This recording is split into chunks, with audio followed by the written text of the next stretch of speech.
ഞാൻ അല്ലമ്മയ്ക്കെതിരെ വീഡിയോ ഇട്ടപ്പോൾ അല്ലമ്മ എനിക്കെതിരെ ഒരു വീഡിയോ ഇട്ടായിരുന്നു. വണ്ടിയുടെ മേറ്റെടുത്തപ്പോൾ ഫുൾ ഹോളായിരുന്നു, അവരെങ്ങനെ ഇതുവരെ ഓടിയെത്തിയെന്ന് അറിയില്ല എന്നൊക്കെ ആയിട്ട്.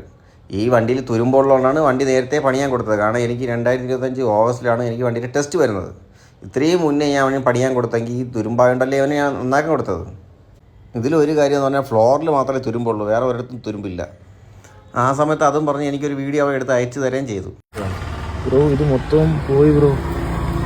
പിന്നെ ഒന്നേന്ന് ഫ്ലോർ ചെയ്തേ പറ്റുള്ളൂ. ഫ്ലോറുണ്ട് മൊത്തം പോയി. ഇത് ചെയ്യണേ, ഇത് ചെയ്തു വരണമെങ്കിൽ നല്ല ഫണ്ടാകും. അതിനെക്കാട്ടിയും ഇത് ഫ്ലോർ മേടിക്കുന്നത്. കുറച്ച് നാളും കഴിഞ്ഞ് വണ്ടി കിട്ടാത്തപ്പോൾ ഞാൻ അവനോട് ദേഷ്യപ്പെട്ടപ്പോൾ അവർ ബില്ല് അയച്ചു തന്നു. ഇപ്പോൾ ഇത്രയായെന്നും പറഞ്ഞിട്ട് ഞാൻ ഇതിൽ നോക്കിയപ്പോൾ പ്ലാറ്റ്ഫോമിന് 3000 രൂപ എഴുതിയിട്ടുണ്ട്, റണ്ണിങ് ബോർഡിന് 900 രൂപ എഴുതിയിട്ടുണ്ട്. അത് കഴിഞ്ഞിട്ട് പിന്നെ 25,000 രൂപ പാച്ച് വർക്കെന്നും പറഞ്ഞ് വേറെ കിട്ടിയിട്ടുണ്ട്. ഇതൊക്കെ ഏതെന്ന് എനിക്കും അറിയില്ല.